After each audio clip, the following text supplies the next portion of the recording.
नाशिकमधून आहे। ठाकरेंच्या शिवसेनेचे जिल्हा प्रमुख सुधाकर बडगुजर यांच्यावर तडीपारीची कारवाई करण्यात आली।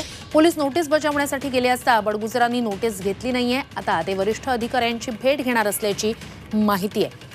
अधिकची माहिती आपले प्रतिनिधी योगेश खरे यांच्याकडून घेऊया। योगेश, काय अपडेट्स आहेत?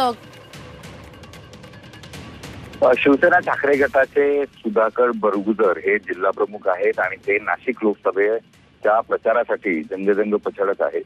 आपण बघितलं असेल तर शिंदे गटामध्ये गेलेले सर्व शिवसैनिक पदाधिकारी जे आहेत ते काल या ठिकाणी एकत्र जमले होते। मुख्यमंत्री एकनाथ शिंदे आल्यामुळे या ठिकाणी मेळावा सुद्धा झालेला होता आणि या भाषणामध्ये स्वतः पालकमंत्री दादा भुसे यांनी मुख्यमंत्र्यांचं लक्ष सलीम कुत्तावर गेलं तर काय होईल असा इशाराही दिला होता। त्यावर मुख्यमंत्र्यांनी सुद्धा त्या बाबतीमध्ये उत्तर दिलं होतं आणि लगेचच 24 तासामध्ये तडीपारीची नोटीस ही बजावण्यात आलेली आहे। सुधाकर बडगुजर यांनी ही नोटीस घेतलेली नाही, मात्र सलीम कुत्ता प्रकरणामध्ये हे प्रकरण न्यायालयीन असल्याचं त्यांनी सांगत याविषयी अधिक बोलणं योग्य नव्हे असं त्यांनी म्हटलंय। मात्र एकूणच कायदेशीर कारवाई तटात अडकलेल्या या गोष्टीला आता एक नवीन उजाळा मिळाला। नक्कीच काय होतंय दिवसभरात अपडेट्स घेऊ। तुर्तास धन्यवाद तुम्ही दिलेल्या संपूर्ण माहितीसाठी।